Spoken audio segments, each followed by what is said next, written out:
The Yellow Book. By Samael Aun Weor. Introduction. The adorable Mother Kundalini is the burning fire of the Holy Spirit. She is Mary, Maya, Isis, Adonia, Insoherta, Re, Ciheles, etc., etc., etc. She has thousands of adorable names. She is love, electricity, universal magnetism, cosmic force. The laws of cohesion and planetary gravity were created by the Mother of all adoration. All of the brilliant, sparkling and palpitating planets in the inalterable, adorable, infinite space rest within the delectable bosom of the Blessed Mother Goddess of the world. The Lady of Supreme Adoration takes her children by their hand and guides them along the dangerous path of the razor's edge. The Divine Mother is entwined 3.5 times within the coccygeal church. The Lady of all Adoration opens the 7 apocalyptic churches of the spinal medulla. We must search for the Divine Mother within our heart temple. The cross of the initiation is received within the temple of the heart. She, the adorable Lady of Love, is the only one who has the power of awakening her children within the womb of the profound, universal spirit of life. The mind must become a serene lake, without tempests, so that it will reflect the picture of the starry skies. When the mind is quiet and silent, then the Divine Mother is pleased with us. This is our blessing. Peace is possible only by controlling the mind. The purity of thought guides the yogi towards perfection. We must venerate the masters and we must practice our esoteric exercises filled with burning faith. Those initiates with faith will become ineffable beings. Wisdom and love will shine in the minds of those who have reached samadhi, the ecstasy of the saints. All of our beloved disciples can become true masters of samadhi with this book of flaming fire. Beloved brethren, arise along the path of the initiation with prudence. Remember that this path is full of dangers inside and outside. This is the path of the razor's edge. Drink the nectar of immortality from the pure fountain of ecstasy. Tread the path of perfect sanctity. The Divine Mother has the power to open all of the chakras of the astral body. The Lady of Perfection dwells within the electrons. Wise Gnostic meditate on her. Mystics adore her. Perfect couples lift her through the anedular canal by means of love. Take care of your seminal liquor.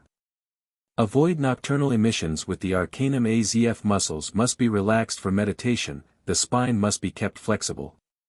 We must drink pure water and we must rise at dawn. Remember that honey, bee honey, is the food of the universal white fraternity. Eat fruits, grains, and plants often and practice meditation daily. Remember that meditation is the daily bread of the wise. The Yellow Book is a book of absolutely practical transcendental occultism. Beloved brethren, here you have the yoga that is required for this new Aquarian era. Be gentle in order to listen, merciful in order to judge. May your Father who is in secret and may your Divine Mother Kundalini bless you. Samael Aun Weor. How do you find this book? Any thoughts about the book or the author? Any suggestion for improvement? Please take a moment to share your thoughts in a comment. If you like it, share it with your friends who might enjoy it as well. Subscribe to keep in touch. Visit CompleteAudiobooks.com for more quality content. Chapter 1. Love. The yoga that we require today is in actuality ancient Gnostic Christian yoga, which absolutely rejects the idea of Hatha yoga. We do not recommend Hatha yoga simply because, spiritually speaking, the acrobatics of this discipline are fruitless, they should be left to the acrobats of the circus. We very sincerely believe that the greatest thing in life is love. The divine enchantment of love can never be replaced by circus acrobatics. Men and women in the mysteries of Eleusis would magnetize one another while performing the mysterious dances of love. During the great celebrations of Eleusis, happiness, dancing, kissing and performing sexual magic transformed human beings into true gods. At that time, no one thought in perversities, but only in holy and pure matters. Within the delights of love, men and women can enchant and awaken the sleeping beauty, the divine serpent Kundalini. When one woman and one man adore each other sexually, they accumulate the terribly divine power of the Cosmic Mother. These frightful, yet divine, sparkling forces overflow with great splendor, and they activate the chakras of the internal bodies of the human being. Chakras are the great energy centers which resemble wheels or lotus flowers. The fires of the spinal medulla are Ciheles, the fires of the heart are Christic, and the fires of the head, between the eyebrows, spark the terribly divine rays of the Father. Essentially, these three types of energy are transmuted semen. The code or key of human redemption is found in the seminal liquor. The seminal energy must be sublimated towards the heart. The Divine Mother finds her Son, the internal Christ, in the heart. The Mother and her Son live in the heart temple. The cross of the initiation is received in the heart temple. There must be a sexual connection between the couple, however, it is better to die than to commit the crime of spilling the semen. When the magician spills Hermes' glass, the terribly divine forces of the goddess Isis, whose veil no mortal has lifted, withdraw. Then, these forces fuse within the universal currents and the human being submerges into the abyss. The tremendous mantra I-A-O, pronounced E-E-E-E-E-A-A-A-A-O, synthesizes the science of the Arcanum AZF. This mantra should be vocalized during the beloved ecstasy of sexual magic. I, Ignis, fire, A, aqua, water, O, origo, principal spirit. The lyre fecundates the waters of life in order to give birth to the Son of Man. The Son of Man is always the son of one man and one woman. When they adore each other and perform the Arcanum AZF, they are inevitably converted into gods. We should cultivate happiness, music and flowers in our homes. The couple must forgive one another, for they have many human defects. Nobody is perfect, the couple must mutually forgive their very human errors. Love is not guilty of the discords between the lovers who adore each other. Discord belongs to the psychological I, Satan. Gnostic Christian yoga is composed of love, music, dance, perfumes, kisses, adoration, pranayama, meditation, illumination, wisdom and happiness. This modern yoga follows Christ and adores the woman. The times in which the anchorites were tortured by Hatha yoga have passed. Now, the modern male and female yogis can be loving and adoring. Love is ineffable. Love is terribly divine. Chapter 2.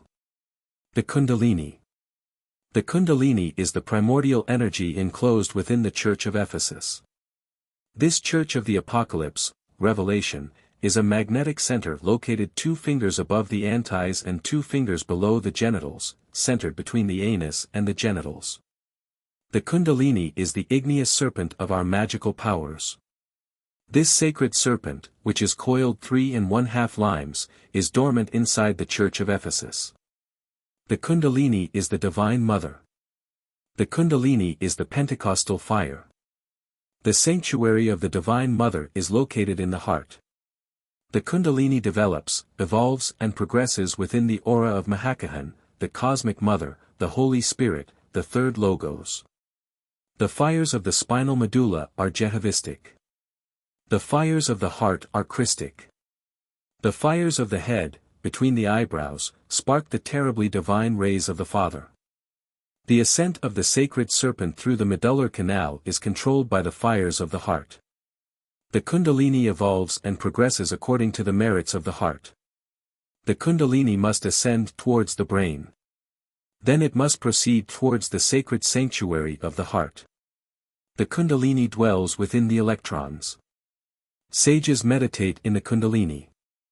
Devotees adore and worship the Kundalini in their homes of perfection.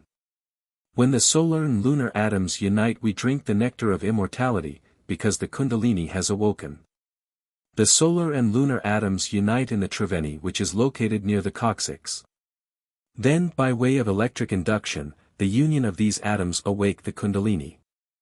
The Kundalini awakes with sexual magic combined with pranayama, concentration, meditation, profound devotion, willpower, comprehension and sacred mantras. The awakening of the Kundalini can be assisted with the actions of a master of major mysteries of the White Brotherhood, or by the grace of our Divine Mother, if it is her will. The Kundalini cannot be awakened if the yogi spills the semen. The ascent of the Kundalini through the medullary canal is a very slow and difficult process. The path of the igneous serpent, from one vertebra to another, signifies terrible ordeals, trials, frightful sacrifices and supreme purification. We must not only kill desire, but moreover, we must kill the very shadow of desire. Our motto is Thalima, willpower. When the Kundalini reaches the pineal gland, which is situated in the upper part of the brain, we obtain perfect ecstasy. We must be made aware of the fact that even though the Kundalini has the form of a serpent, in front of the devotee it can also take the form of the Divine Mother Isis, Re, Ciheles, Mary, etc., etc. When the Kundalini awakens, the devotee sees marvelous visions and hears multiple sounds. When the Kundalini awakens, it develops all of the powers of the soul. When the Kundalini awakens, one sees a very brilliant, sparkling light that is equivalent to 10,000 suns which shine with happiness all on their own accord, along with the Church of Ephesus. If the devotee spills the semen after having initiated the ascension of his Kundalini through his medullary canal, then the Kundalini descends one or more vertebra, according to the extent of the fault. Thus, a fornicator can never reach cosmic self-realization. Water is the habitat of fire. If we spill the water, then we lose the fire. Chastity is the foundation of the great work. All of the powers of the Kundalini are found in the semen. Whosoever raises the energy of the Kundalini to the pineal gland, actually achieves superconsciousness, Nirvikalpa Sainati Slate. The person who reaches this higher state is an illuminated one, a god. The Kundalini dwells within the triangular cavity known as the celestial triangle. This is the center of the Church of Ephesus. This marvelous temple of Ephesus is a splendid loins of 4 petals. The Church of Ephesus has the luminosity of 10 million suns. The elemental earth of the wise corresponds to this lotus flower. When the sacred serpent opens the Church of Ephesus, powers over the elemental creatures that live in the womb of the earth are then granted to us. We can then have control over the earthquakes. When the serpent ascends to the height of the prostate, uterus, the Church of Smyrna is opened. This chakra has 6 petals and confers the powers of creation. Creation is not possible without the prostalic chakra. The immortal Babaji, a yogi Christ from India, whose physical body has existed for millions of years which are lost in the night of time, is the supreme rector of the prostatic chakra. Babaji drives all life and has the power to create and create again. The elemental waters of the wise, en seminis, is the element of this chakra. Whosoever opens the Church of Smyrna has the power to control the waters and tempests. When the Kundalini rises to the region of the navel, it confers the power to control the fires of volcanoes. The Church of Pergamum is located in this region of the navel. This chakra has 10 petals. The elemental fire of the wise is the element of this chakra. When the Kundalini reaches the heart it opens the chakra of Thyara. This confers to us the power to work over the 4 winds. The lotus of the heart has 12 petals and its element is the elemental air of the wise. Whosoever wants to learn how to enter into the suprasensible worlds with the physical body must awaken the chakra of the heart.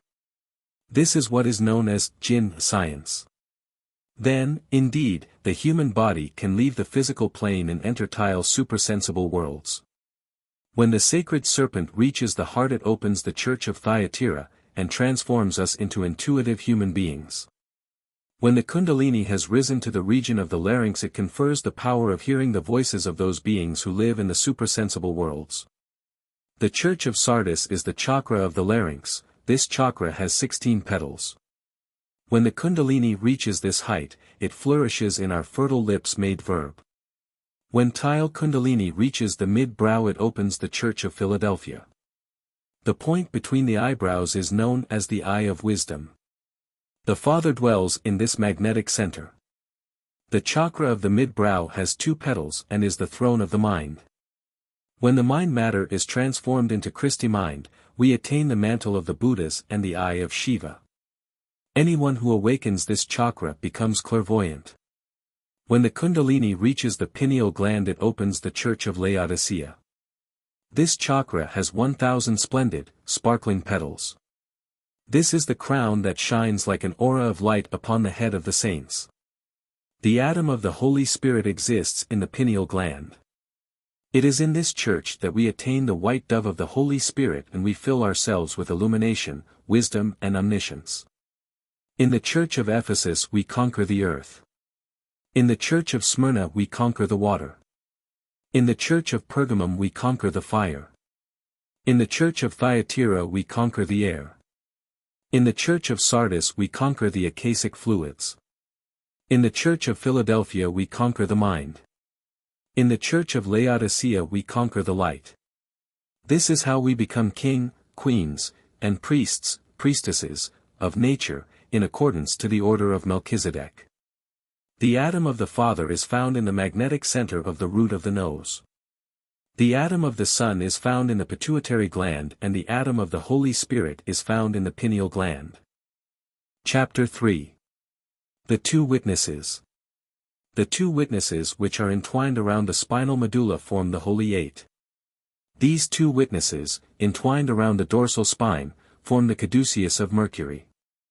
The two sympathetic cords are situated at the right and the left of the spinal medulla. The two witnesses rise, alternating from left to right, until they form a marvelous knot in the space situated between the two brows. Then they proceed till the nostrils. The sympathetic cord that proceeds from the right side rises and ends on the left side and vice versa. The cord that is proceeding from the left side is cold, the cord that is proceeding from the right side is hot. The cold is lunar, the hot is solar. Through these two sympathetic cords, the solar and lunar atoms of our seminal system rise until they reach the brain. When the solar and lunar atoms come into contact within the coccyx, then the Kundalini inevitably awakes. The medullary canal has an interior orifice that is normally closed among common and current people. The seminal steams uncover this orifice in order for the Kundalini to enter through it. In Gnostic Christian yoga, there is a special exercise that is practiced in order to open this orifice rapidly. This exercise is known as Pranayama. When the Kundalini rises victoriously, from chakra to chakra, it unties, knots and impediments that oppose its ascension. It is necessary to warn the Gnostic brothers and sisters of the importance of polarizing the sacred fire of Kundalini. Some devotees enjoy sexual passion daily even when they do not spill the semen. The result of such acts is that they polarize the fire within the chakras which are situated in the lower abdomen. This is how they lose the happiness of enjoying the lotus of 1,000 petals, the church of Laodicea. The lotus of 1,000 petals is the diamond eye which grants us the perfect ecstasy and the ineffable happiness of the human gods. The Church of Laodicea gives us the power to consciously project, in spirit and in truth, in order to travel within the regions of nirvana. Whosoever raises the serpent over the staff must be chaste in thought, word and action. We must practice internal meditation daily. It is also essential that we do not consume alcohol. We must be always clean, always tidy, always pure. The two witnesses have the power to awaken the Kundalini. These are the two olive trees, and the two candlesticks standing before the God of the earth. And if any man will hurt them, fire proceedeth about their mouth, and devoureth their enemies. And if any man will hurt them, he must in this manner be killed. These have power to shut heaven, that it rain nor in the days of their prophecy. And have power over waters to turn them to blood, and to smite the earth with all plagues as often as they will. Revelation 11:4-6. Those who are working with the Kundalini must have an unbroken faith in the Divine Mother. She leads her devotees by the hand. She leads her children from chakra to chakra. She is the one who assists Gnostic students and teaches, approves and prepares them, so that they can self-realize themselves. Every devotee must beseech his Divine Mother so that she can grant him the sacred fire. Then, after the advent of the fire, every devotee must meditate in his Divine Mother daily. The Divine Mother will teach her devotees, she will take them by the hand and guide them along the difficult path of the razor's edge. This path is full of hazards from within and without. The Swami Sivananda gives us a useful prayer for meditation on our Divine Mother. This prayer is as follows. O Divine Mother, I am all yours, you are my only refuge and support. Protect me, guide me, have pity on me. You must know, O brothers and sisters, that the Divine Mother always responds. Without her grace, it would be impossible to carry the Kundalini from chakra to chakra and eventually reach the Church of Laodicea. Chapter 4. Mantric Song for the Awakening of the Kundalini. There are sacred mantras that have the power to awaken the Kundalini. The angel Arak, angel of command, taught us the most powerful mantric song that exists in the entire universe for the awakening of the Kundalini. When the angel sang this sweet and touching song, we were filled with ecstasy. The angel then invited us to follow his example, and we sang the mantric song. Which is written as follows. Candle bandle R. The mantric song is sting as follows. Can, resounding voice, dil, decreasing voice. Ban, resounding voice, dil, decreasing voice. R, rolled.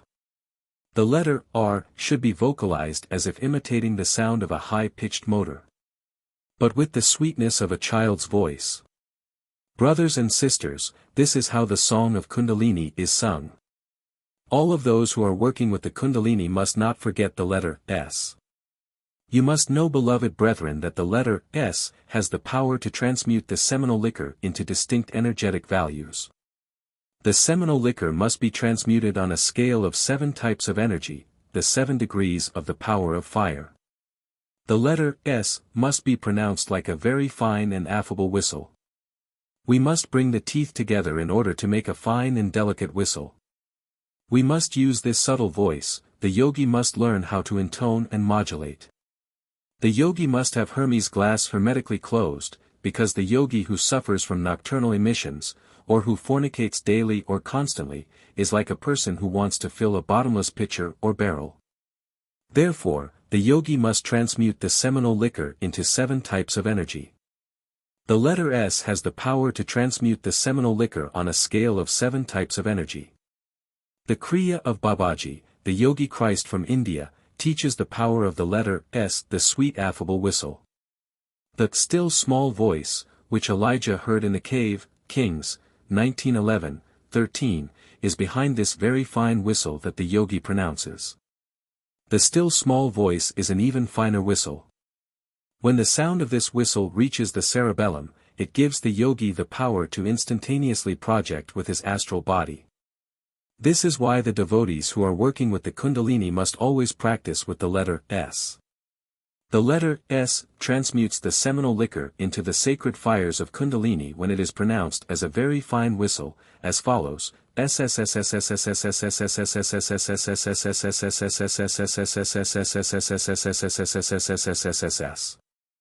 mantric song of the angel Arak and the sweet, affable whistle are absolutely necessary for the awakening of the Kundalini.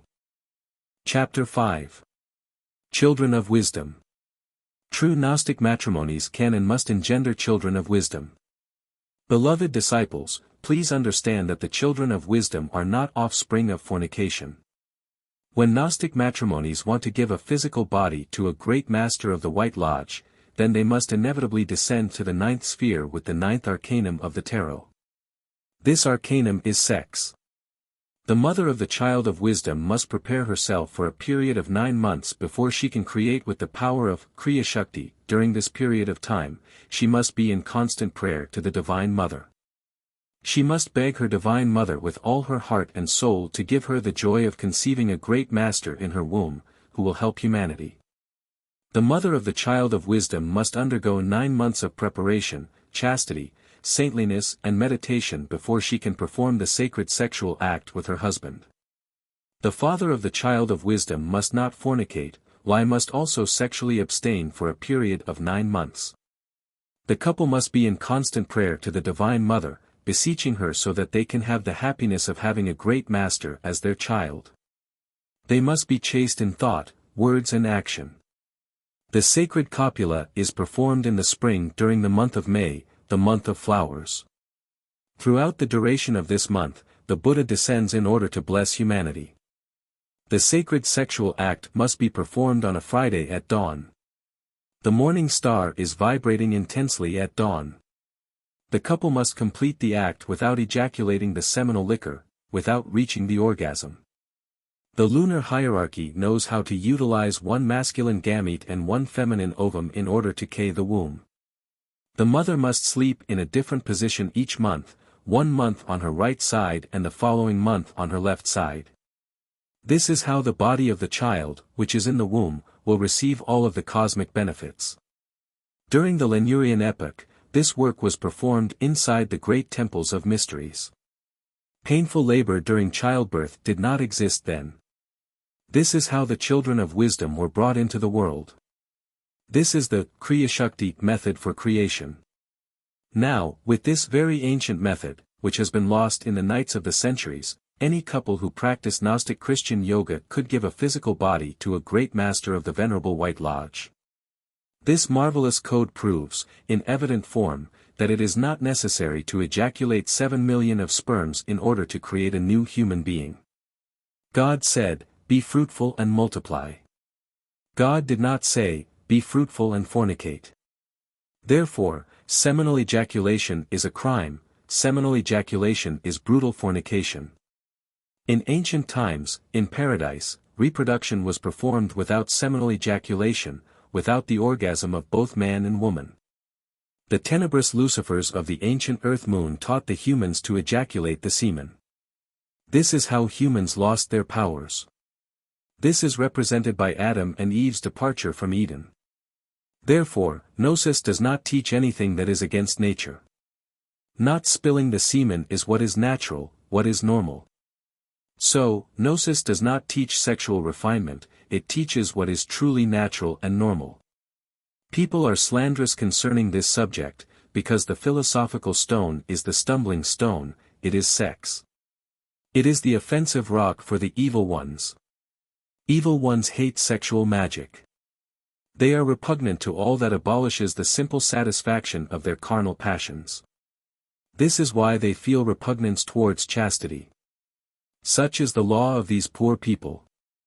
They live for the joy of carnal passion and they hate chastity. Chapter 6. Urdhvarata. In India, sexual magic, arcanum azf, is known by the Sanskrit term Urdhvarata. People who practice the arcanum azf in India are called Urdhvarata yogis. The great arcanum is found in a Hindustani book entitled Secrets of Yoga. The author is a yogi from southern India. It causes us great horror to know that the tenebrous black magicians of the Dagdugpa clan, who are dedicated to fatal and horrible black tantrism, ejaculate the seminal liquor during their practices of black magic. These black magicians have a fatal technique that enables them to reabsorb the spilled semen. Such a technique is known as black vajroli. This practice is completely negative, therefore we do not want to explain the procedure. We know that there exist many people with very weak mentalities, who could easily be led into practicing such horrible black tantrism. Karma would then fatally fall upon us. The spilled semen is mixed with feminine varya, feminine semen, and afterwards it is reabsorbed. Thus, it is horribly recharged with atoms of the secret enemy. These are satanic atoms that are collected from the atomic infernos of the human being. The inevitable result of this black tantrism is the descent of the serpent towards the atomic abyss of nature. This is how the human personality ends. It is definitely disconnected from its divine spirit. The human being is then transformed into a demon. The arcanum azf, Urdhvarata, was practiced within the ashrams of ancient India. At that time, yogis were prepared for sexual magic with the white vajroli. Unfortunately, the brothers and sisters of the temple committed scandalous acts which discredited sexual magic. The Gurujis then pulled the curtains of esotericism shut, and the arcanum azf was forbidden. However, the initiated yogis, male and female, secretively practiced the arcanum azf. Apparently even this was forbidden. In reality, the decision to forbid the Arcanum AZF caused more damage than good, because the Brahmacharya system resulted in failure. This was due to the fact that no one was able to remain in Brahmacharya, absolute sexually abstinence. Those who remain sexually abstinent supposedly keep their semen. Yet, they suffer from nocturnal emissions. This is how their accumulated semen is lost. Thus, these individuals turn themselves into victims of the abyss. The Arcanum AZ-F is a system that helps to create strong, healthy, magnificent children. The sperm that will fecundate the womb is selected with the Arcanum AZ-F. The one sperm that escapes during the practice of the Arcanum AZ-F is in fact a powerful and carefully selected sperm that will give origin to a true superhuman. This is how we can create a race of gods. With the Arcanum AZ-F, we can completely develop all of the dorsal tires and develop a complete and deep self-realization. H.P.B. Helena P. Blavatsky, the great yogi, had to remarry after becoming a widow of Count Blavatsky. This was in order to practice the Arcanum AZ-F. Only thus could she gain the development of the 49 fires. The yogi avatar Lahiri Mahasala was initiated by Babaji when he was married. This was how the yogi avatar achieved his self-realization. The Gurujis of the ashrams must pay karma for not having spoken clearly when it was necessary to do so. Nothing was gained with the veiling of the sanctuary. It would have been better if they had the courage to speak clearly. When the phallus and the uterus are united, we find the code of the Arcanum AZ-F. It is essential for each individual to withdraw from the sexual act without spilling the semen, without reaching the orgasm. Do not ever in life spill Hermes glass. With this method we can convert ourselves into terribly divine gods. Our motto is Thulima, willpower. With the Urdhvarata, we awaken and develop the Kundalini completely. Chapter 7. The Cosmic Mother. God does not have any figure. God is coessential with the abstract absolute space. God is that. God has two aspects, wisdom and love. As wisdom, God is the Father, as love, God is the Mother. Christ is the Son of God. Christ is not an individual but an army, the army of the voice, the verb.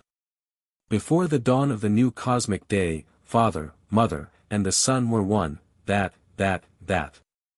God, as Father, resides in the eye of wisdom. This eye is situated between the eyebrows.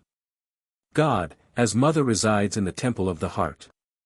Wisdom and love are the two principal columns of the Great White Lodge. Within each human being there exists a soldier from the army of the voice. This soldier is the internal Christ who exists in every man who comes into the world.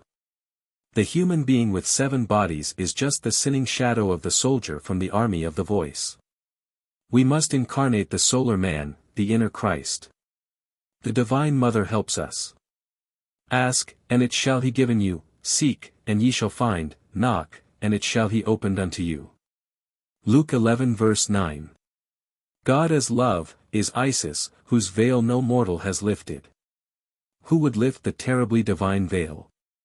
Woe to the profane and profaners who attempt to lift the veil of Isis. When the devotee beseeches his Divine Mother, he must be sleepy and submerged in profound internal meditation. The true devotee does not rise from his bed, nor does he eat or drink, until he receives the answer from his Divine Mother. The Cosmic Mother has no form, but will take any form in order to answer the supplicant. She can present herself in the form of Isis, RCA, Ciheles, Tenantzin, Mary, etc. When the Divine Mother has given her answer to the devotee, she then disintegrates her form instantaneously, because she no longer needs it. The Divine Mother is not a woman, nor is she an individual. She in fact is an unknown substance.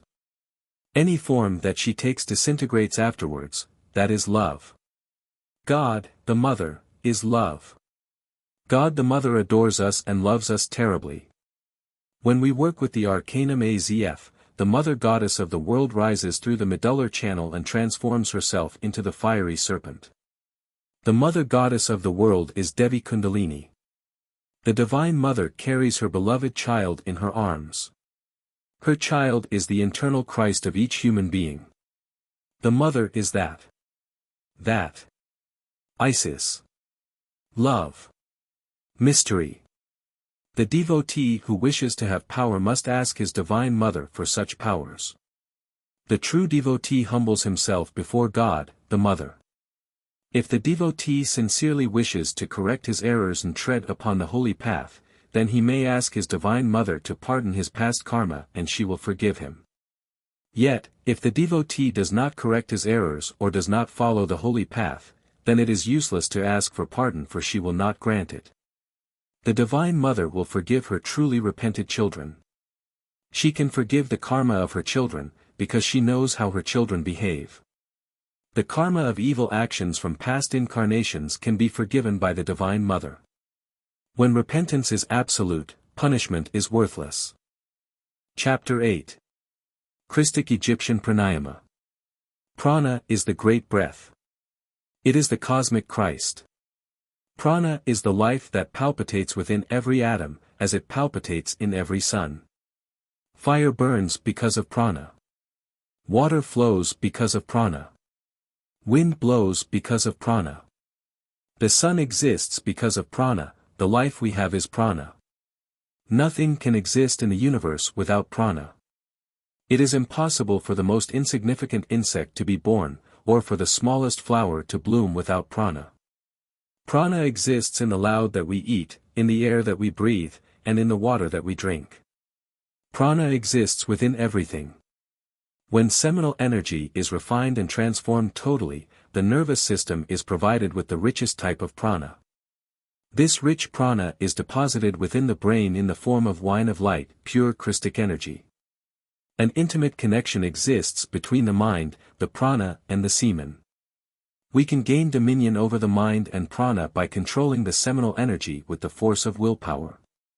Those persons who spill the semen can never gain control over their mind, let alone prana.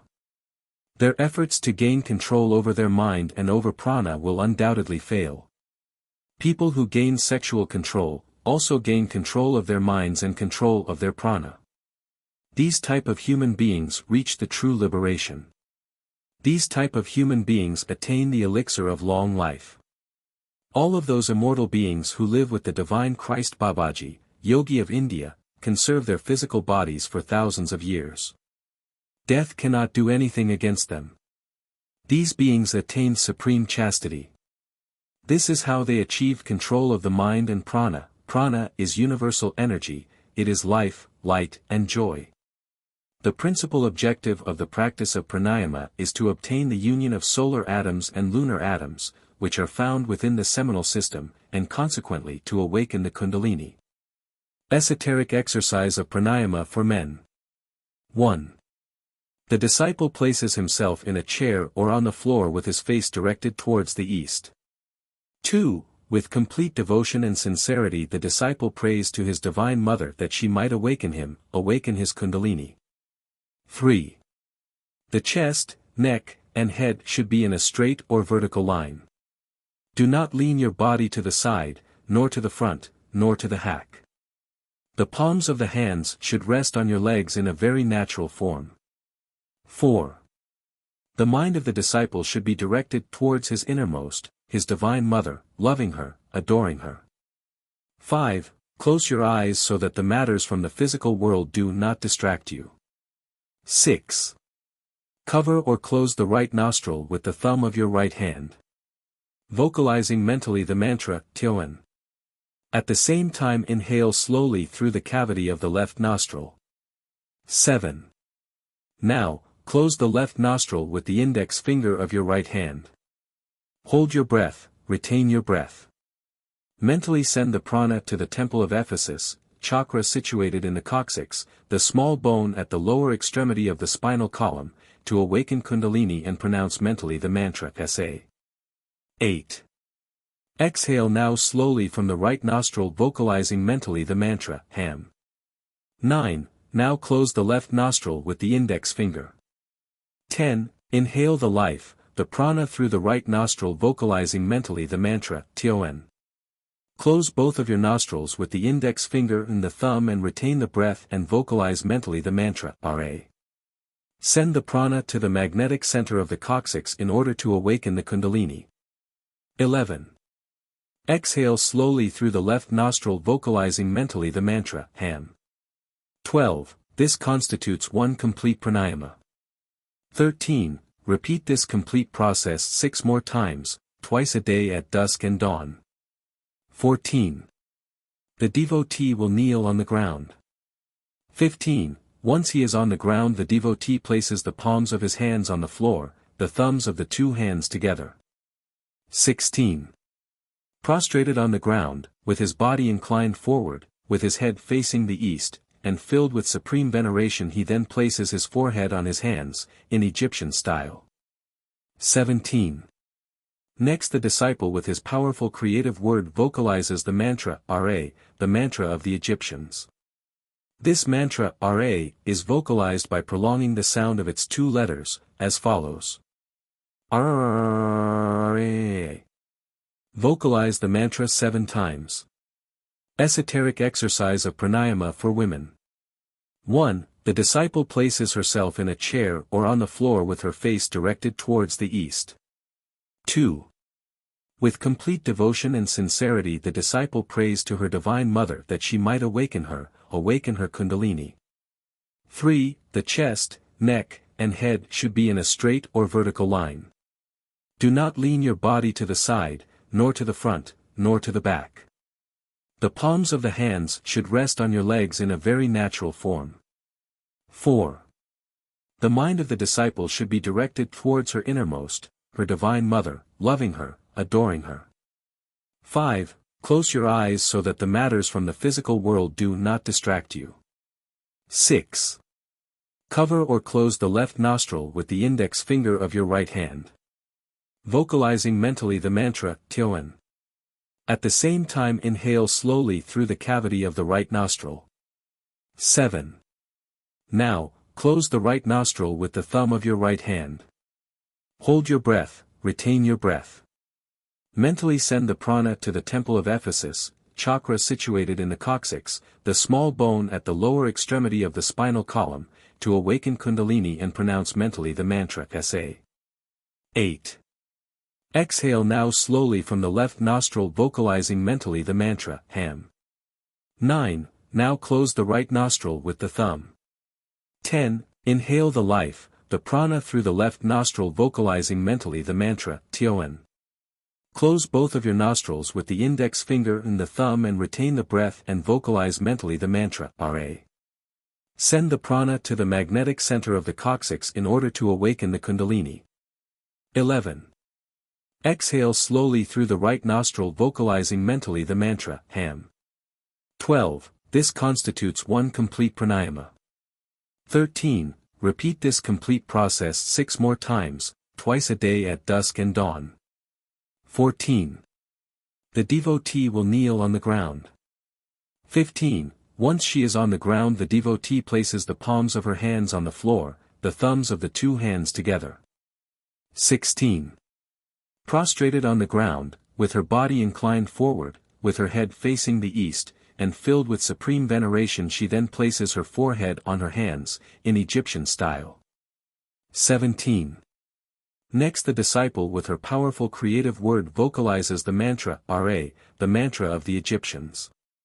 This mantra, Ra, is vocalized by prolonging the sound of its 2 letters, as follows. Ra. Vocalize the mantra 7 times. The preceding are all the steps of Egyptian pranayama. The mantra Ra has the power to vibrate the Kundalini and the chakras, the result being the awakening of the mentioned chakras. The mantras of pranayama are Ton, Sah, Ham, Ton, Rh, Ham. With this pranayama the Kundalini can be awakened. With pranayama we can come out of the darkness and become illuminated. With this pranayama we can disintegrate laziness and dullness. Prana is related with the mind. The mind is the vehicle of willpower. Willpower must obey the great soul of the word. Our internal vehicles must be controlled by pranayama. Prana is life. The right nasal cavity, nostril, is solar. The left nasal cavity is lunar. The two witnesses of the Book of Revelation are related to the nasal cavities.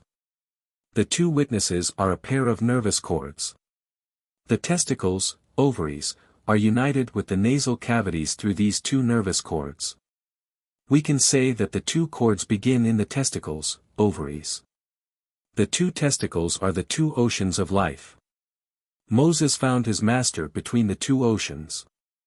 In this chapter, we have taught Egyptian pranayama for the devotees of the Occidental world. Those who want to awaken their Kundalini must persevere in pranayama and sexual magic daily throughout their entire life. The room for the practice of pranayama must not be humid, poorly ventilated, or unclean. The room should be pure, clean and neat. Pranayama can be practiced in the country, in the mountains, and on the shores of lakes, rivers and seas. With pranayama, we transmute the sexual energy into Christic energy. With pranayama and sexual magic we awaken the Kundalini and the chakras completely. Pranayama is a system of sexual transmutation for single persons. Chapter 9. Sexual transmutation for single people. Yoga signifies union with God. No one can achieve the union with the Beloved One unless the Kundalini has previously been awakened. No living being can awake the positive powers of Kundalini unless supreme chastity has been reached. It is indispensable that we wash our feet with the waters of renunciation. Strive to enter in at the straight gate, for many, I say unto you, will seek to enter in, and shall not be able. Luke 13:24. It is urgent to know that the straight, narrow and difficult door is sex. We departed from Eden through the door of sex, and only through this door may we re-enter into Eden. Eden is sex itself. No one can enter Eden through false doors. We must enter through the doors from which we departed. This is the law. The students of occultism who, for one reason or another, cannot practice with the Arcanum AZF must know the science of sexual transmutation in depth.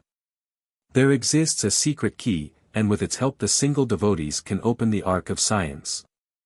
Practice of sexual transmutation for single people. First position. The devotee of the path must imitate the position of the toad while situated on the floor. Second position. The devotees must lie down on their back, on the bed or on the floor, with their trunk or midsection elevated higher than the head. They must then inhale and inflate their lungs as if they were an angry toad. Mental attitude of the first position. With willpower and imagination united in vibrating harmony, the Gnostic student must identify himself with a toad that is within a rivulet of the pure waters of life. He must also join his willpower and imagination in order to make his sexual energy rise from his sexual organs to the sacred chalice of the brain.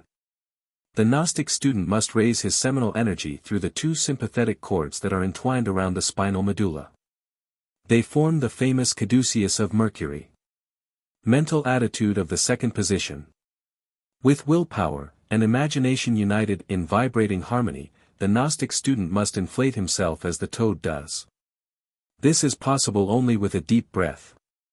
During the inhalation of the vital air, we must imagine that the seminal energy is ascending through the two sympathetic cords, that are marvelously entwined around the spinal medulla. The marvelous seminal energy must be directed towards the brain, then directed towards the heart. We must then exhale the vital air, placing the energy in the temple of the heart. Our motto is Thalima, willpower. Mantra of this practice. Imitate the song of the toad.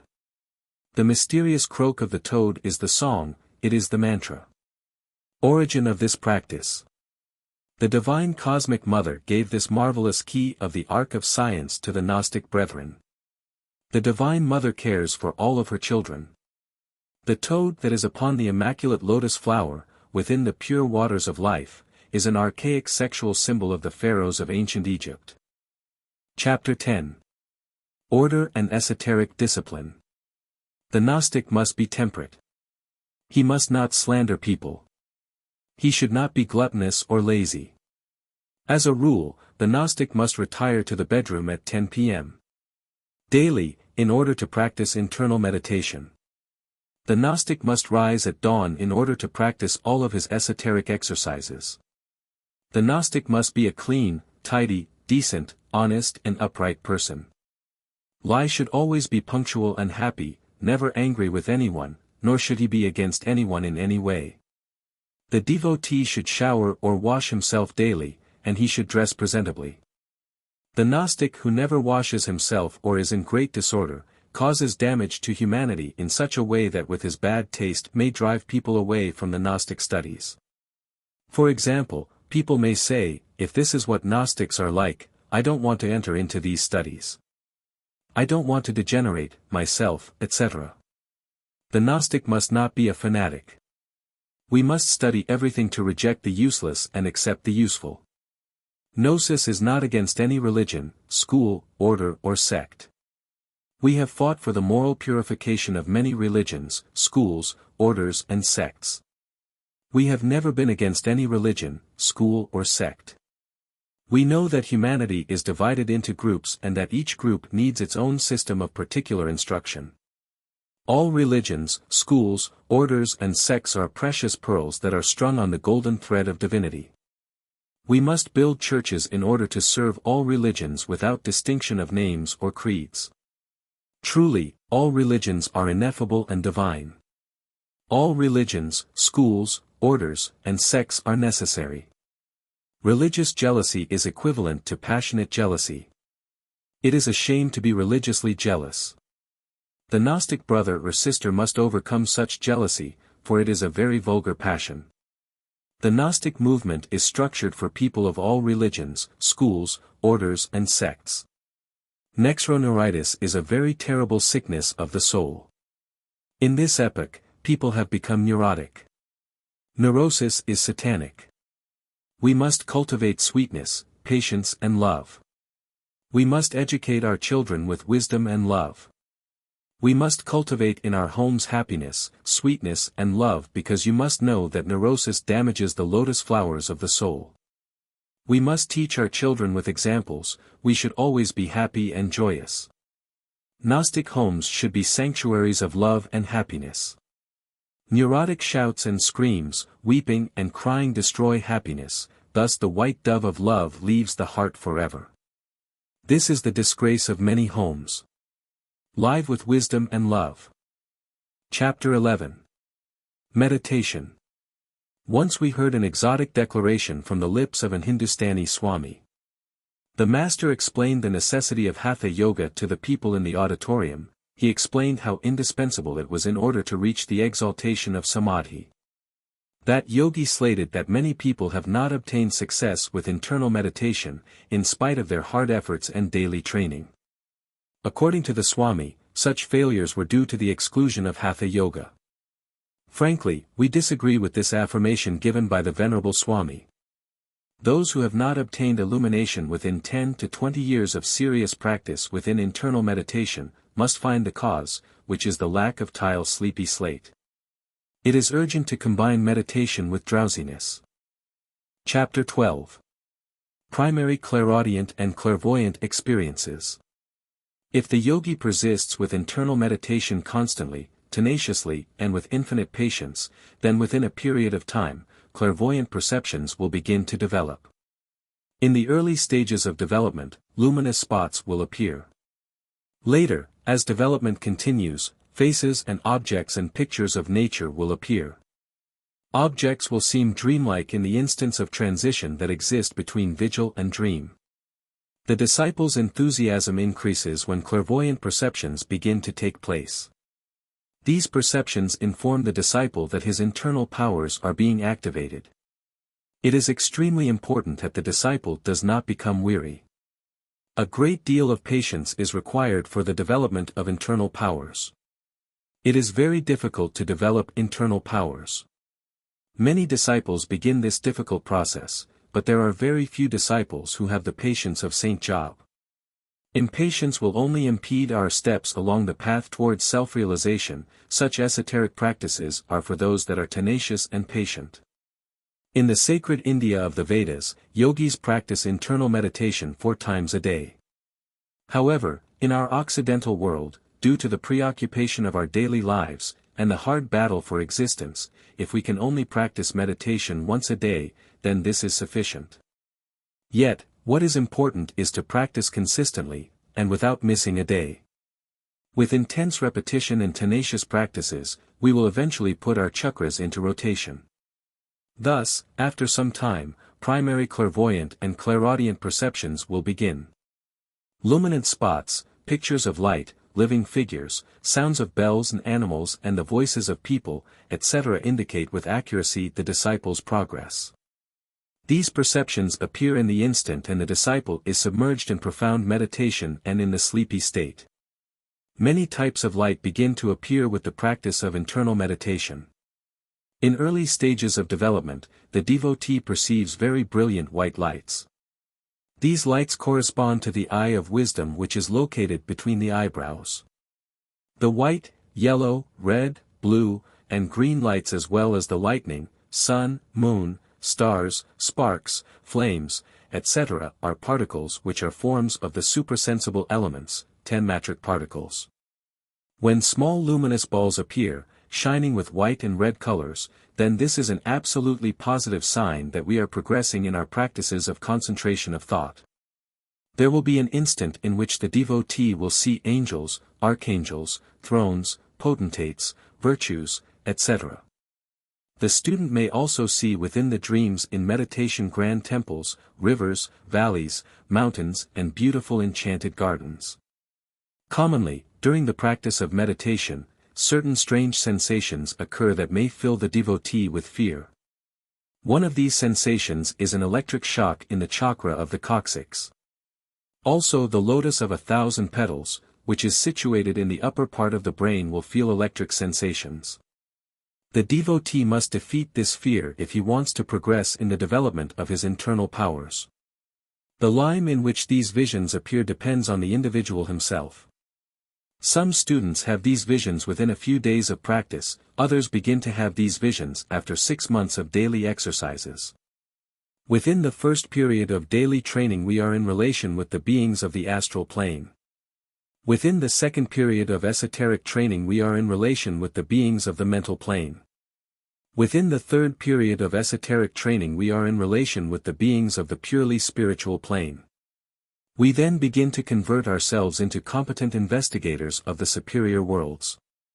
The devotee who has begun to experience his initial perceptions in the superior worlds, must in the beginning be like a garden that is sealed with 7 seals. Those students who tell others about what they have experienced crumble in their studies, because the doors to the superior worlds become closed to them. One of the gravest dangers that attack the devotee is vanity and pride. The devotee fills himself with pride and vanity when he begins to perceive reality in the suprasensible worlds. Lai thinks of himself as a master, yet he has not achieved the complete development of his internal powers. He then begins to judge others incorrectly, according to his incomplete clairvoyant perceptions. The result of these incorrect judgments is a great deal of karma. The devotee attracts this karma upon himself because he has become a slanderer of his own neighbors. He fills the world with tears. The student that has experienced primary clairvoyant perceptions must be like a garden that is sealed with 7 seals. He must remain as such, until his internal master initiates him into the great mysteries, and gives him the order to speak. The devotee who is submitted to esoteric discipline also makes another grave error, he disregards imagination. We have learned that imagination is translucent. It is the mirror of the soul, it is divine clairvoyance. In order for the devotee to see, he must use his imagination. When the chakra of the forehead begins to rotate, then the images that are seen with the translucent imagination become more brilliant, splendorous and luminous. The devotee must distinguish between imagination and fantasy. Conscious imagination is positive, yet, fantasy is negative and harmful for the mind because it could lead us to have hallucinations or to reach madness. Some wish to awaken their clairvoyance while disregarding imagination. If they disregard imagination, then they will fall under the same absurdity as those who wish to practice meditation without the sleepy state. These people fail to develop their internal powers. These people break the laws of nature and inevitably, failure is the result. Imagination, inspiration and intuition are the three mandatory factors of initiation.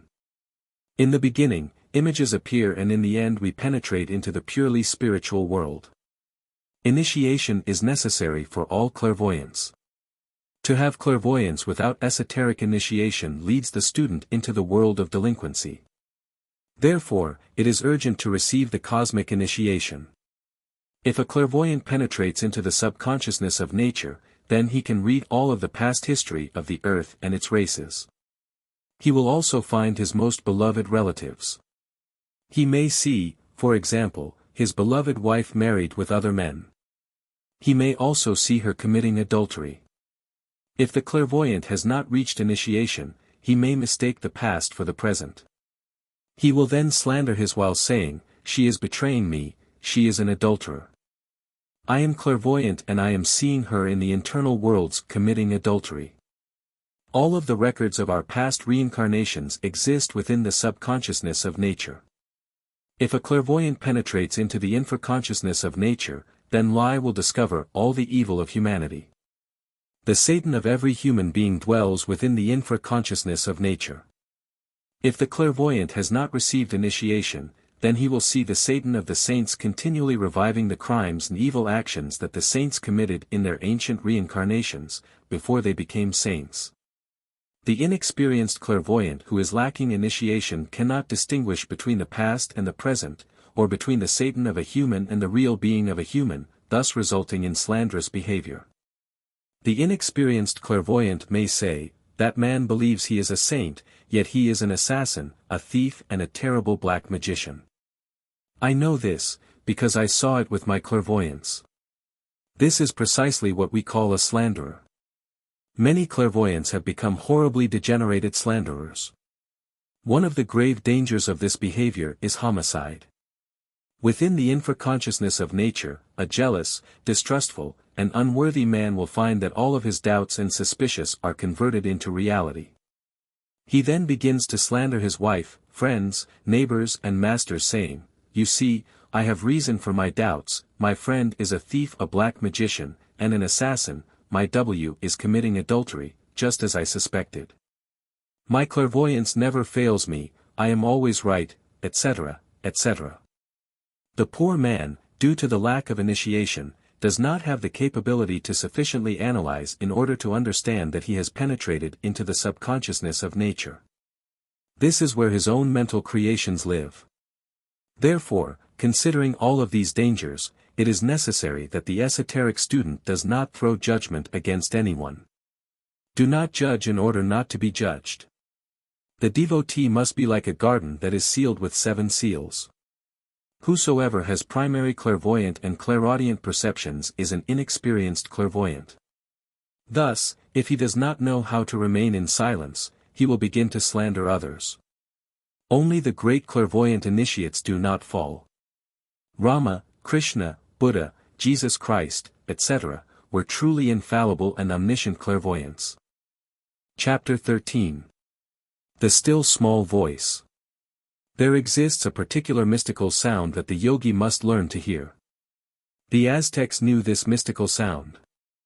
Let us remember the hill of Chapultepec, note, chapel, cricket, lepec, hill, the hill of the cricket. A cricket upon a hill is represented in a Mexican codex. In ancient Rome, during the time of the Caesars, the cricket was sold in golden cages at a very high price. Magicians of ancient Rome bought crickets in order to employ them in practical magic. If we have the cricket close to the head of our bed when we are meditating on its beautiful song, we will hear the still voice in the instant of slumber. This phenomenon is equivalent to the phenomenon of 2 pianos that are equally tuned. If we play, for example, the note Ti on either piano, the other piano will repeat the same note without the touch of the human hand. This vibratory phenomenon is very interesting, and it can be proven by anyone. This exact phenomenon also happens with the mysterious sound of the cricket. There exists in the human brain the music sound that resounds when the cricket sings. It is a matter of affinity and vibration. To nourish this little animal is not a problem. We know that the cricket feeds itself with vegetables and also with clothes found in homes. Many people are afraid of the cricket because they do not want to ruin their clothes. This animal can easily be found in the country hills.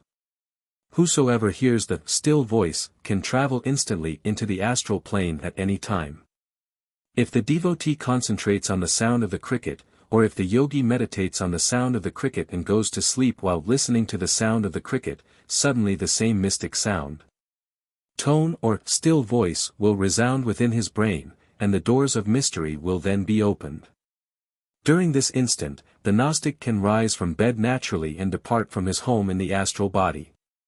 What we are explaining must be experienced and understood in action, not in thought or with the mind. The devotee must rise from his bed naturally. Nature will act by separating the astral body from the physical body. When we are out of the physical body, we feel a very light, delightful, spiritual voluptuousness. There is nothing more pleasurable than to feel the soul detached from the physical body. In the superior worlds we can communicate with the ineffable gods. In the superior worlds we can study at the feet of the Master. This is how we become free of many theories. This is how we drink from the fountain of living knowledge. Every devotee must learn how to hear the still voice. The devotee can perform marvelous wonders and prodigies with this mystical sound. If the devotee wants to hear this mystical sound, his concentration must be perfect. To begin with, the student will hear many sounds, yet, if he concentrates intensively on the sound of the cricket, eventually he will hear this sound and will attain victory. We inevitably attain illumination with this mystical sound. In its final synthesis, this mystical sound comes from the tranquil heart. The origin of this remote, mystical sound must be searched for within the Divine Mother.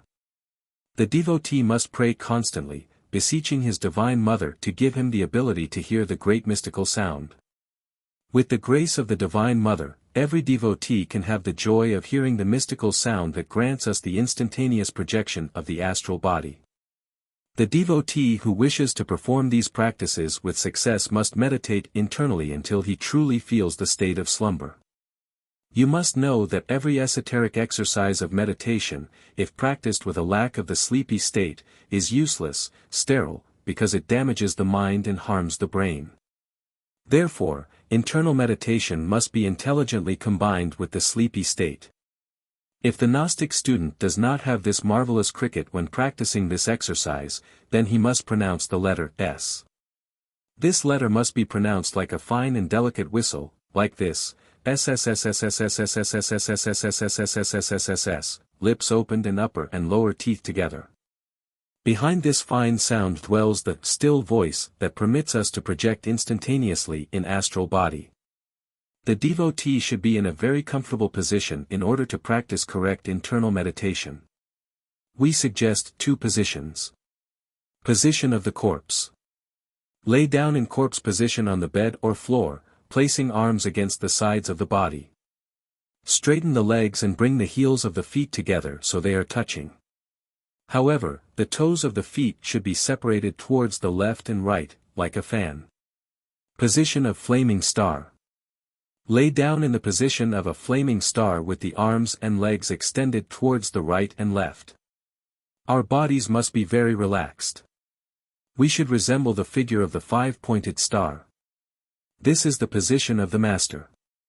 Great masters utilize this position for the practice of internal meditation. When in this position, the black magicians will run away with terror. When the Master rises front this position, the impression of the star remains in that place. This keeps the black magicians away. The devotee must not meditate with a full stomach. It is necessary for the devotee to abandon the sin of gluttony. We must eat only 3 meals per day. Esoteric diet. Breakfast, basted bread with pure honey, hot milk and fruit. Lunch, must consist of vegetables, fruits and any type of grain. Dinner, bread with pure honey and hot milk. Nothing more. Meditation should be performed at 10 p.m. nightly. Meditation should also be performed at dawn. If the student meditates during these hours, he will progress rapidly. Chapter 14. Jinn state. Hyperspace can be demonstrated mathematically with hypergeometry. Jinn science belongs to hyperspace and to hypergeometry. If we know what volume is, then we must accept hypervolume as the base of volume. If we accept the geometric sphere, then we must also accept the hypersphere. Hyperspace permits the Gnostics to perform extraordinary acts. Jesus performed the extraordinary act of taking his body out of the sepulchre after 3 days, thanks to hyperspace. Since then, the resurrected Master lives with his physical body within the hyperspace. Every initiate who receives the elixir of long life dies, but does not die. On the 3rd day, following death, he rises from the sepulchre utilizing the hyperspace. The sepulchre remains empty. The appearance and disappearance of a body in three-dimensional objective space, or the passing of a person through a wall, is performed with success when the hyperspace is scientifically utilized. Gnostic scientists can place their physical body in Jinn state and move, consciously in the hyperspace. When the body of a yogi is in hyperspace, we say that he is in Jinn slate. A yogi can walk on fire without being burned when he is in Jinn state. He can also walk upon the waters as Jesus did. He can float in the air. He can pass through a boulder or a wall, from one side to the other, without damaging his body. Jinn science is based on hyperspace. It is a special branch of atomic physics. Ignorant people who have never studied hypergeometry deny the fact that Jinn state exists. These type of people deserve to be pitied, because they are ignorant. Primitive geometry is based on the absurd hypothesis that on a plane, from one point to another, we can trace a straight parallel line, but only one line, speaking in elementary terms. The Gnostic movement rejects the Euclidean point of view, which only studies the 3 known dimensions. Such a point of view is totally primitive for this atomic era. The so-called unique parallel line, speaking in an absolutely spatial sense, multiplies itself within the different dimensions of the hyperspace. Therefore, it is no longer one unique line. The unique parallel of Euclid is just a sophism in order to trap ignorant people. Gnostics reject this type of sophism. The Gnostic movement cannot accept this hypothesis, which cannot be demonstrated. This hypothesis states, from a given point in our mind, we can trace a real parallel line in the visible reality, but only one line. However, the unique parallel line does not exist. The Euclidean hypothesis of the three-dimensional absolute and dogmatic space is unproved and false. The absurd affirmation that the physical world of experimentation is the unique real one results in there being a very common belief among the illustrious ignorant, who have never investigated the electromagnetic fields and the so-called promatter. As a causa causaruni of physical matter. The 4th dimension is hyperspatial. Gnostics have special techniques in order to place their physical body within the hyperspace. We, the Gnostics, affirm that interplanetary infinite space is curved. We affirm that the infinite is in incessant motion. We affirm that there exist an infinite series of revolving spaces from different dimensions that mutually penetrate and co-penetrate without disorder. We affirm that all of the spaces of the infinite space have hyperellipsoidal form. We affirm that with the forces of the mind, the human being can place his physical body in whichever revolving hyperellipsoidal space he chooses. We routinely affirm that astrophysics will demonstrate to lie world the existence of hyperspace. We also affirm that inside one line, hyperspatial lines exist. We affirm that the Savior of the world actually lived in the hyperspace with the same physical body that he had in the Holy Land. We affirm that any initiate who receives the elixir of long life dies, but does not die. We affirm that all of those who receive the elixir of long life will rise from the sepulchre on the 3rd day with their physical body, thus taking advantage of the opportunity that the hyperspace is granting us. These initiates maintain their physical body over millions of years. The immortal Babaji and his sister Mataji have maintained their physical bodies for millions of years. They will perform great missions for humanity in the future 6th and 7th great root races. We bluntly affirm that anyone who works with the Arcanum AZF can ask for the elixir of long life. He who receives the elixir of long life dies, but does not die. We affirm that any human being can place the physical body in Jinn slate, at any moment that he wishes to, if he truly has faith in the Divine Mother. Any sage of the elemental art, Jinn science, can make the great jump. The masters of Jinn science can leave the earth in order to live on other planets with the same physical body that they have here in the third dimension. They can take their physical body of flesh and blood to other planets. This is the great jump. Some masters of Jinn science have already made this great jump. We gain the power to place our physical body in Jinn state with Pranayama. There exist many keys in order to place the physical body in Jinn state. It is very important to practice Pranayama before using these keys. It is important to know that the two witnesses, Ida and Pingla, in their final synthesis, are rooted in the right and left testicles of the male and in the ovaries of the female. Through these two nervous canals, the solar and lunar atoms of the seminal system rise until they reach the chalice, the brain. The nostrils and the sexual organs are connected through the two witnesses. This fact invites us to reflect. Pranayama, among other purposes, is truly a system of sexual transmutation for single people. Every Gnostic must begin practicing Jinn science, following intensive preparation in Pranayama. The great masters of yoga levitate in the air while practicing Pranayama. The only body capable of floating in the air is the body that escapes from the law of gravity. Only the body that enters the hyperspace can escape from that law. When mental force is consciously driven, the physical body can enter into the hyperspace. Jinn science is a matter of vibration. Above and below the limited objective perceptions, there exist worlds that are located in other dimensions. With the power of thought we can accelerate the oscillatory frequency and normal vibration of the physical body by means of certain keys of Jinn science which we give here. This is how we then penetrate with the physical body into the hyperspace. When scientists gain absolute control over atomic movement, then they will place any physical object into the hyperspace. The devotees of Jinn religion, prior to the practice of pranayama, must pray to their Divine Mother, beseeching her for the power to place their physical body in the Jinn stale. They must practice pranayama continuously in order to conquer the Jinn state powers. The student must carefully select the key that he prefers in order to practice Jinn science. It is absolutely urgent that the student comprehends that Jinn religion demands absolute chastity and supreme sanctity. Remember, beloved disciple, that the divine powers of Jinn science are very sacred. These powers can be utilized in order to cure and heal sick people from afar. These powers can also be utilized in order to enter the temples of the White Lodge and to study the marvels of creation within the womb of nature. Whosoever wishes to apply the powers of Jinn science for selfish gain will convert himself into a horrible demon and will inevitably tumble into the abyss. The law is the law. Karma will punish the abusers. The devotee must choose the key of Jinn science that Lai prefers.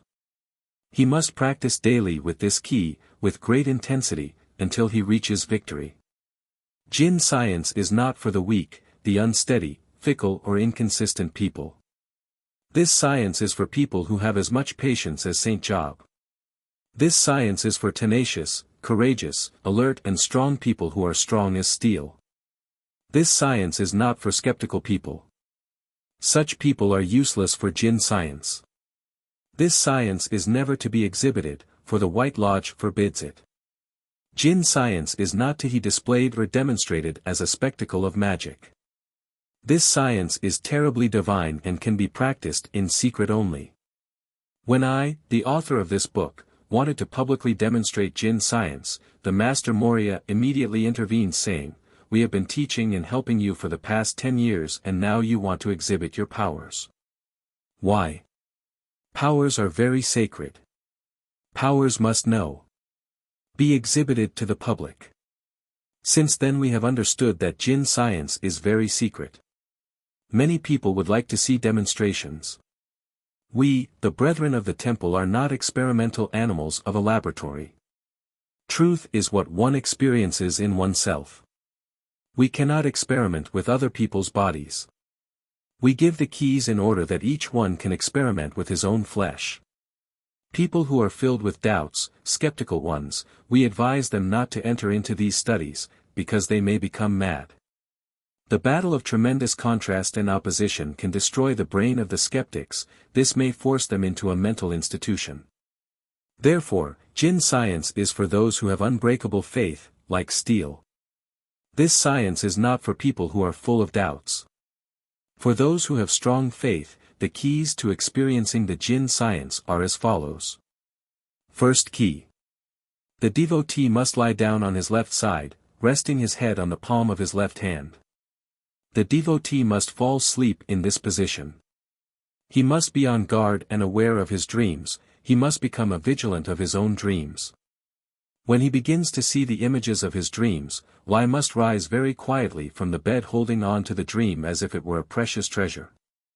Before the devotee leaves his house, he must make a small jump with the intention of floating in the surrounding atmosphere. If the devotee, after executing the small jump, floats in the atmosphere, then his physical body has entered into Jinn state. If he does not float, then it is because he is not in Jinn state. When the devotee is in Jinn state, he can leave his house with courage and confidence. In an instant, the devotee can travel to the most remote places of the earth. If the devotee does not enter into Jinn state on the first try, then he must not dismay. Go to bed and repeat the exercise during the night as many times as necessary until success is achieved. There are some devotees who will succeed immediately. These are the fortunate ones who have practiced Jinn science in ancient reincarnations. Others may have never practiced the science.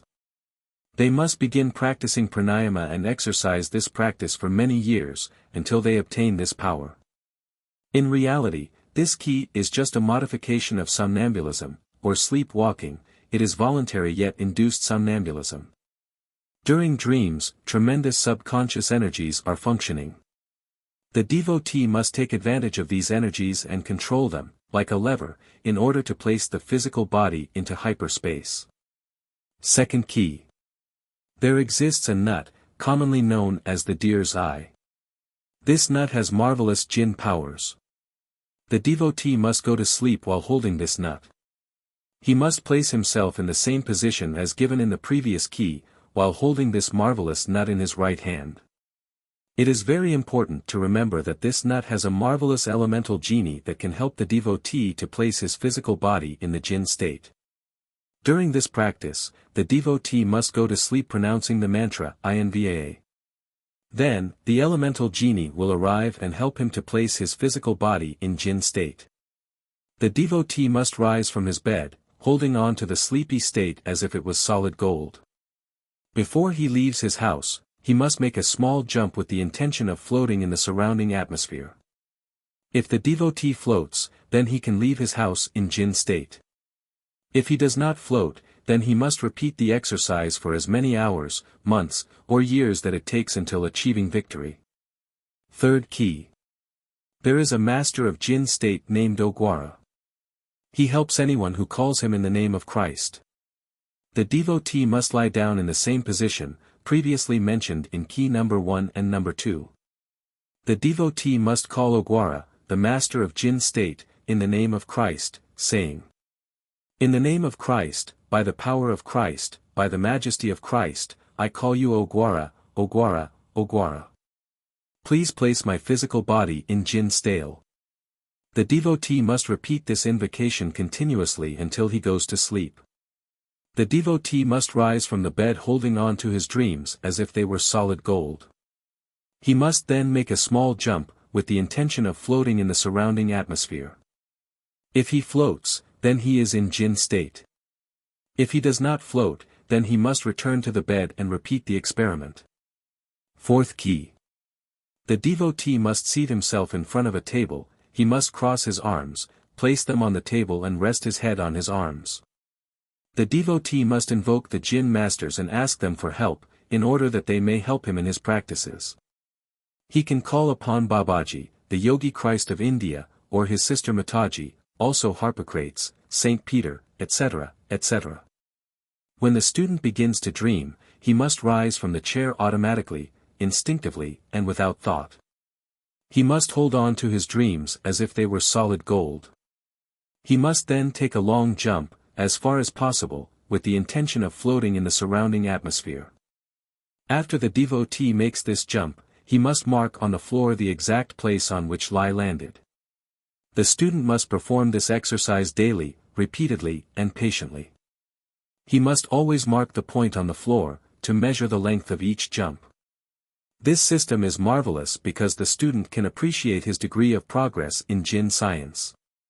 For example, today the devotee's jump measured 1 meter, tomorrow his jump may be 1 centimeter more than the previous day, and the following day 1 centimeter more, and so on. Thus, the student is measuring his progress in Jinn science.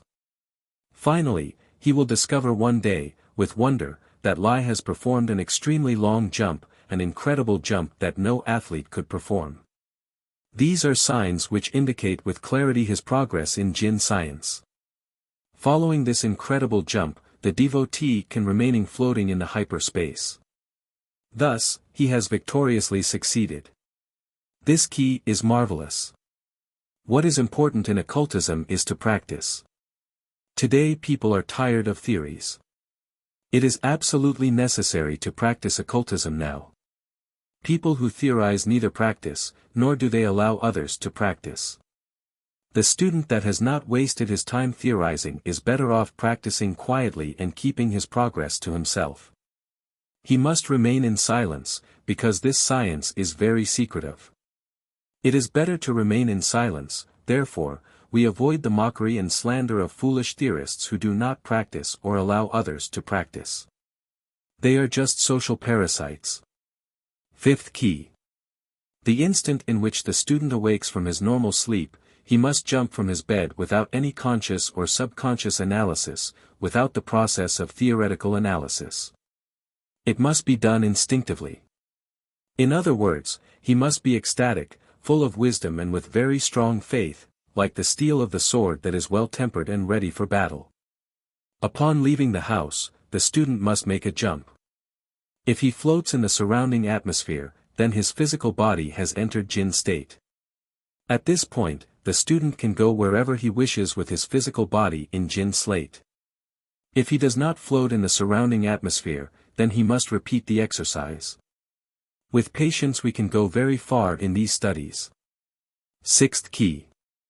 The Aztec Tiger Knights of ancient Mexico placed their physical bodies in Jinn slate with the assistance of the elemental strength of the tiger. Some Mexican codices show the Tiger Knights traveling to the temple in the form of tigers. One codex explains that when the knights arrived at the temple they again took the form of humans. In ancient Mexico, the temple of the tigers was very sacred. The elemental strength of the tiger permits us to place the physical body in Jinn state. The student must lie down on a tiger skin while invoking the devas who reign over the tigers. He must beg them for their help, for the strength of the tiger. The Aztec devotees of the sacred order of the tigers, while identified with the tiger, went to sleep holding on to their dreams as if they were solid gold. Then, they were rising with their bodies and walking like tigers on 4 legs, hands and legs. They were then pronouncing with great faith, "We belong to each other." Thus, with their physical body in Jinn slate, in the form of tigers, the Tiger Knights arrived at the temple. Once they arrived, according to the Mexican Codex, they were again taking human form. The yogis from India sit and meditate on tiger skins. According to the Aztecs, the first human root race was devoured by tigers. The tiger is a symbol of divine force. May the sons of enthusiasm enlighten your path. May Excock sing in your steps. May the strength of the tiger keep you company. May the sparks of wisdom illuminate your intellect. May the whispering picker be the shadow upon your retirement. May the emerald frogs croak and direct you along the path without repose. May she, nature, be prodigal with you. May the universal force bless you and guide you. The Occidental yogi lies down on the tiger skin while partially nude, and performs the esoteric practice of the Tiger Nights. This is how he enters into Jinn stale. Seventh key. Those who know how to travel in their astral body, can invoke the physical body from afar. The first step the Gnostic must do with this key is to project himself in the astral body. When he finds himself far from the physical body, he may call upon any of the great masters of Jinn science. The devotee may ask the great masters to carry his physical body to the astral plane. He can invoke the masters Harpocrates, Babaji, Mataji, Saint Peter, Urdhvarata, etc., etc. He must begin the name of Christ, he must ask by the power of Christ, he must beseech by the majesty of the Christ. The genii of the Jinn stale will then take the physical body from the bed and will bring it to the devotee who is asking for it. Prior to the arrival of the physical body, many bubbles will appear to the devotee. The final bubble is red, behind this red bubble comes the physical body in Jinn state. When the physical body is near the student, he feels as though his shoulders are very heavy. The emotion that the student experiences when the physical body is in front of him is tremendous. The greatest surprise comes to him when he discovers that his physical body also has consciousness and will respond to his questions.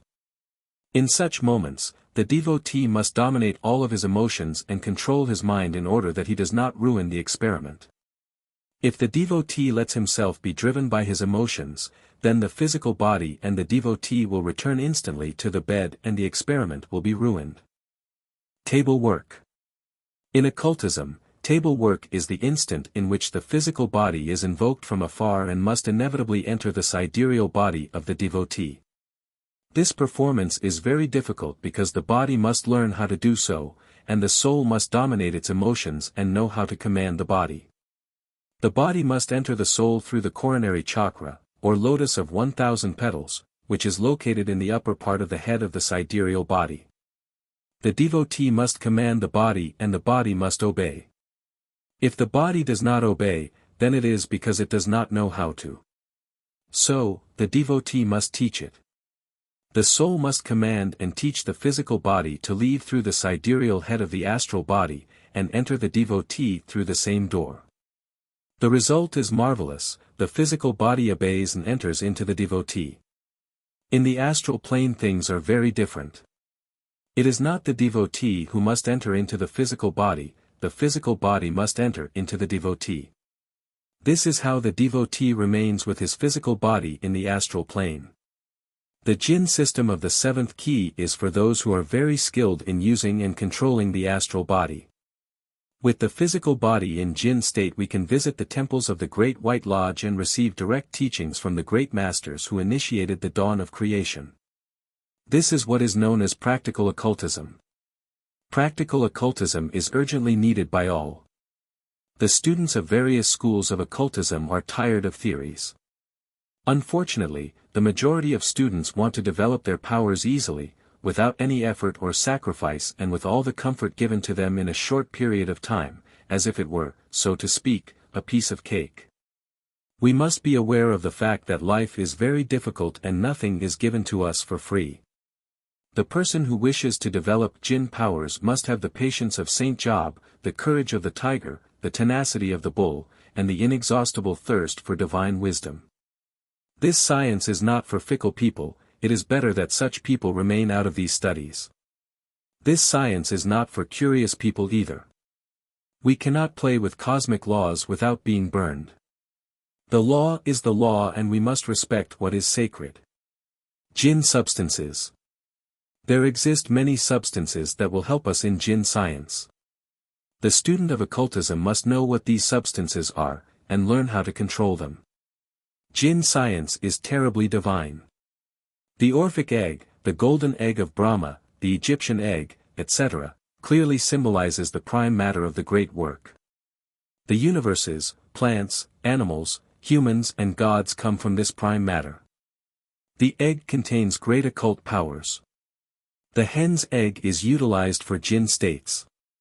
Formula. Warm the egg slightly in water, remove the pointy tip of the egg shell, then remove the yolk and the white of the egg. Now we have to grind the empty egg shell into dust. This powder is utilized by the yogis of Jinn science. Every night, before performing Jinn practices, the devotee must sprinkle the powder on his chest and under his arms or armpits. The student must then cover himself completely with clothing or bedding and begin practicing Jinn science. The student must have a large quantity of this powder for practices. The great powers of Jinn science are hidden within this powder. This powder is marvelous. Sanctity. The student that is studying and practicing Jinn science must inevitably stop committing the 3 sins, anger, greed, and lust. Only by doing so it is possible to avoid the attack of the tenebrous ones.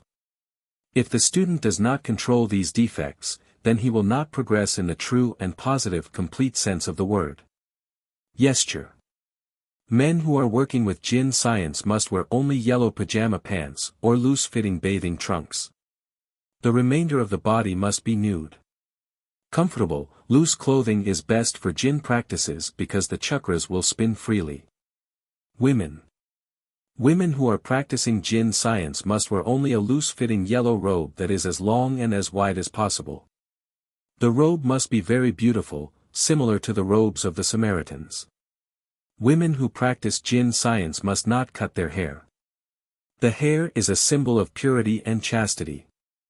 In ancient times, a woman who committed adultery was punished by the cutting of her hair.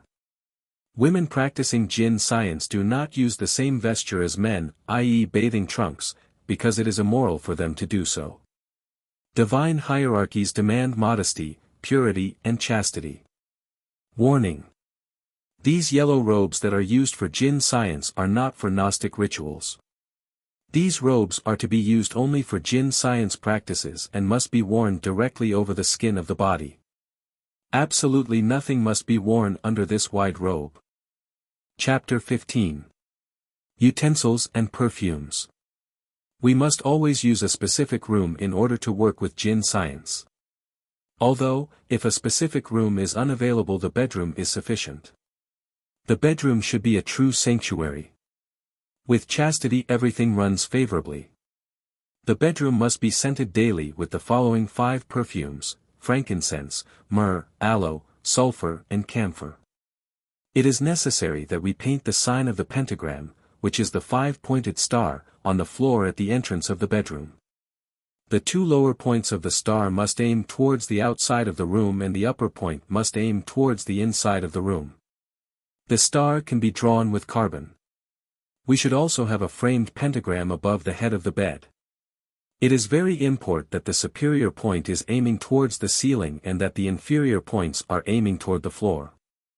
The room must be decorated with yellow colors, for example, yellow curtains, walls, carpets, and lights. The initiate must have yellow pajamas and in addition to this, a yellow robe. We must have a picture of Christ, Buddha, and the Divine Mother. The Divine Mother is represented as Isis, the Cosmic Mother of India, Tenansen, or the White Dove of the Holy Spirit. These pictures do not represent a divine or human person, they represent the Goddess Mother herself. We know that God as a Father is wisdom, and God as a Mother is love. The Father resides in the wisdom eye, which is located between the eyebrows. The Mother resides in the heart temple. The serpent entwined around the staff also represents the Divine Mother. It is important that we choose the symbol of the Divine Mother that we prefer. The pictures of Christ, Buddha, and the Divine Mother must always be present in the bedroom or room of Jinn work. We must have an altar in the bedroom and on this altar a fire must be burning at all times, whether it be a candle or an oil lamp. This is entirely up to the individual. The fire should always be burning in the house of the initiate. This is the yellow book. This is the wisdom of the Buddhas. This is the science of the cosmic mind. The Buddhas wear yellow robes.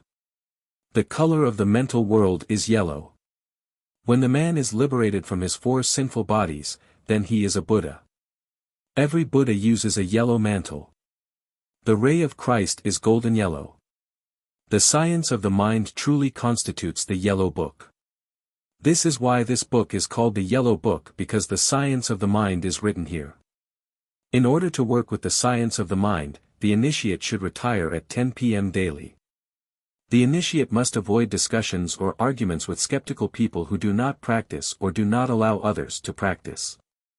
The initiate must avoid getting deeply involved with those who expect the world to rotate in accordance with their beliefs, which are harmful and corrupt. The devotee must bathe himself daily, to assure cleanliness. The root must be clean at all times. The room must always contain freshly cut flowers. Flowers, perfumes, symbolic pictures, and beautiful music contribute to creating an environment filled with wisdom and love. Jinn religion is very sacred. In this yellow book, we have taught the sacred Jinn science, to all human beings. Conclusion.